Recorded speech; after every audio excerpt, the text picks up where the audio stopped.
Hello guys, welcome back to my mini vlog. সবাই কেমন আছো? আশা করি সবাই ভালোই আছো। আমিও ভালো আছি।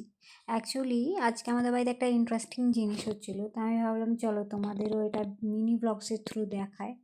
তো দেখতেই পাচ্ছ যে আমাদের বাড়িতে কাঠের উনুন আছে, তো সেটাতে কি হচ্ছে বলো তো, বাদাম ভাজা।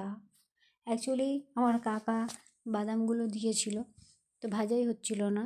দিয়ে আজকে মার কি মন গেল, দিয়ে মা বললো চল ভাজি। তো সেই জন্যই আমরা কড়াইয়ে বালি নিয়ে নিয়েছি, তারপরে বাদামটাকে ভাজছিলাম। তারপরে অনেক করে ভাজা ভুজি হলো।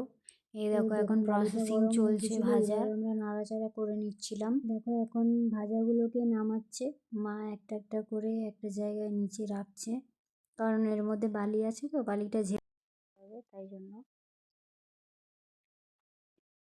এবার আমাকে বললো চেক করে দেখ, তখন আমি চেক করে দেখছিলাম আর কি যে হয়েছে কি না।